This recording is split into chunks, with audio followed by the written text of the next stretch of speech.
Le Noël de Peppa s'ouvre sous les signes de l'incertitude, même au cœur de la candeur enfantine. Peppa et George se demandent en effet ce qu'ils vont recevoir alors même qu'ils viennent de poster leur lettre au Père Noël. George, le plus jeune et innocent, disparaît même du tableau lorsque se manifeste le tourment de Papa Pig, sur le point d'entamer un véritable chemin de croix désenchanteur à travers les collines désolées qui l'éloignent de son foyer. Il couronnera sa réussite d'une étoile à la cime de l'arbre qui a été son fardeau. Le dominé devient dominant, les adultes n'échappent pas, en ce temps supposé de félicité, à la logique sacrificielle qui exige d'équilibrer les balances des peines. Au moment de l'interdit, celui du sommeil des enfants, Peppa et George accèdent à la vision qui sera le salut de leur enfance. Le Père Noël dans leur salon. Mais cette apparition enchanteresse peut aussi se lire comme un premier pas dans le monde du secret. Leur compte à rebours est désormais lancé, chacun des mots se mettant à peser sur leur conscience où tout, auparavant, glissait. Comme le suggère l'ambivalence symbolique du train que reçoit George et la tourmente cyclique et incessante représentée par le yo-yo de Peppa, le ver du maléfice est présent dans le fruit de l'enchantement, qui est toutefois loin d'être épuisé.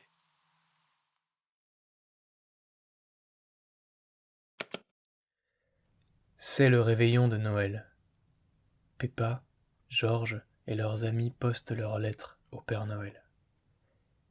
J'ai tellement hâte de voir ce qu'il va nous apporter, s'exclame Peppa. Tout le monde sautille d'impatience. Cet après-midi, Papa Pig achète le plus gros sapin de Noël qu'il a trouvé. Mais papa, il ne rentrera pas dans la voiture, glousse Peppa.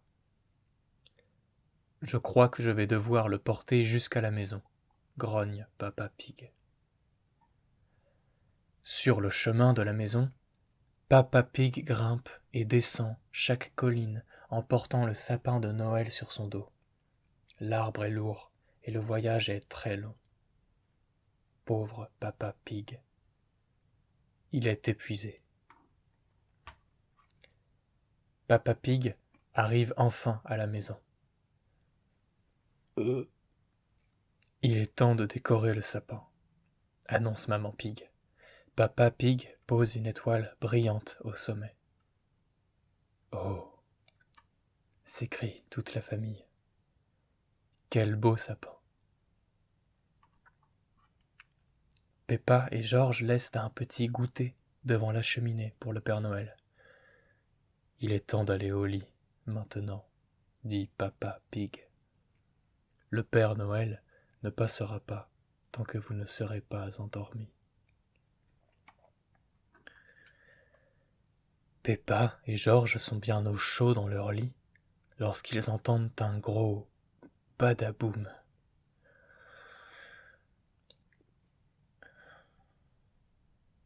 C'est le Père Noël. Il n'a pas réussi à passer par la cheminée, alors il a préféré marcher jusqu'à la porte d'entrée. Peppa et George descendent l'escalier en riant. « Bonjour, les enfants !» s'exclame le Père Noël. « Joyeux Noël !»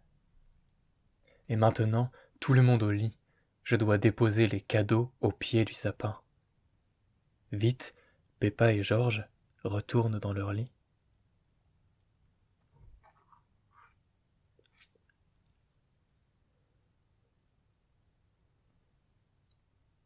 Hurrah! C'est le matin de Noël.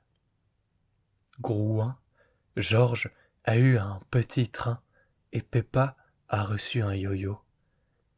Mais le plus beau de tous les cadeaux, c'est d'avoir rencontré le Père Noël. C'est le meilleur Noël du monde, s'écrie Peppa.